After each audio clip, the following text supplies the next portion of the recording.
The Rise and Fall of America's Unions, a tale of power, corruption, and greed.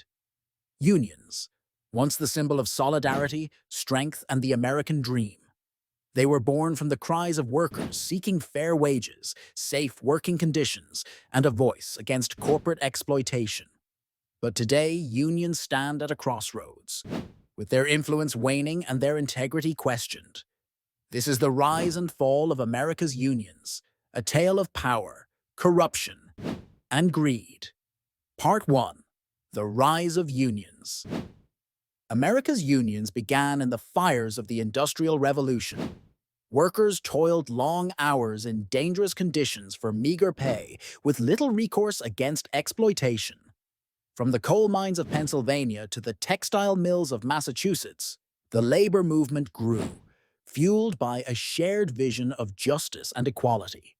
The Wagner Act of 1935 was a turning point. This landmark legislation granted workers the right to unionize and bargain collectively. Unions became a force to be reckoned with, wielding power to negotiate fair wages, benefits, and workplace protections. They gave a voice to the voiceless and brought about transformative change that improved the lives of millions. Part 2. The Peak of Union Power.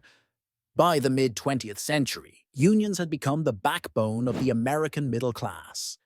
Membership surged, and organized labor played a pivotal role in securing the 40-hour workweek, paid leave, and retirement benefits. Union halls were bustling, and leaders were celebrated as champions of the working man.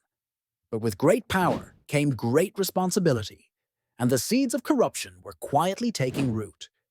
In their quest for influence, some unions began to compromise the very principles they were founded upon. Part 3. Corruption creeps in. As unions grew, so did their ties to politics, and in some cases, organized crime. Leaders like Jimmy Hoffa of the Teamsters Union became notorious for their dealings with the mob, embezzlement, and backroom deals that prioritized power over the welfare of their members. While many unions continued to advocate for workers, the actions of a corrupt few began to tarnish the reputation of organized labor. Trust eroded as stories of financial mismanagement and favoritism surfaced. Unions, once seen as protectors, were now viewed with suspicion. Part 4. The Fall of Unions. By the late 20th century, the tides had shifted. Globalization and automation decimated industries that had been union strongholds. From manufacturing to steel production, jobs were outsourced, and the power of collective bargaining weakened. At the same time, employers fought back, investing heavily in union-busting strategies.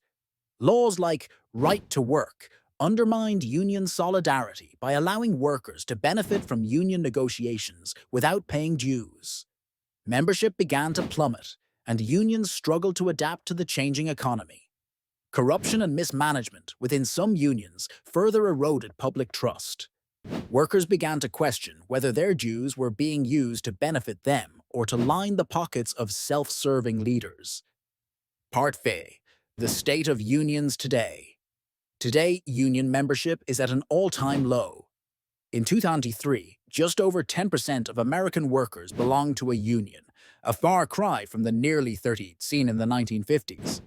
Many unions are shadows of their former selves, struggling to remain relevant in a rapidly evolving workforce.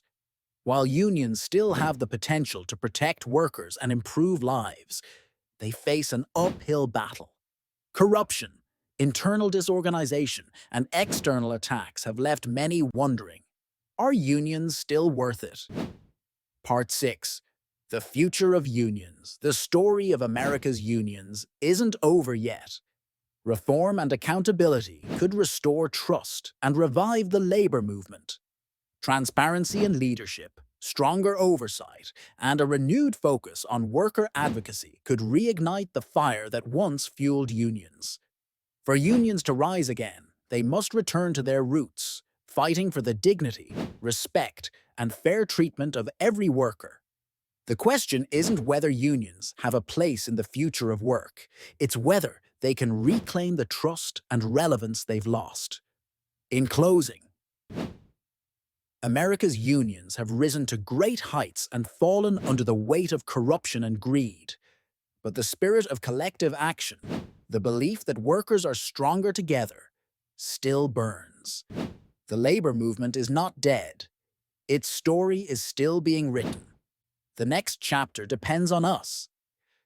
Will we demand accountability and reform? Will we reclaim the promise of unions? The choice is ours to make. The fight for fair treatment and justice continues, and with it, the hope that unions can rise once more.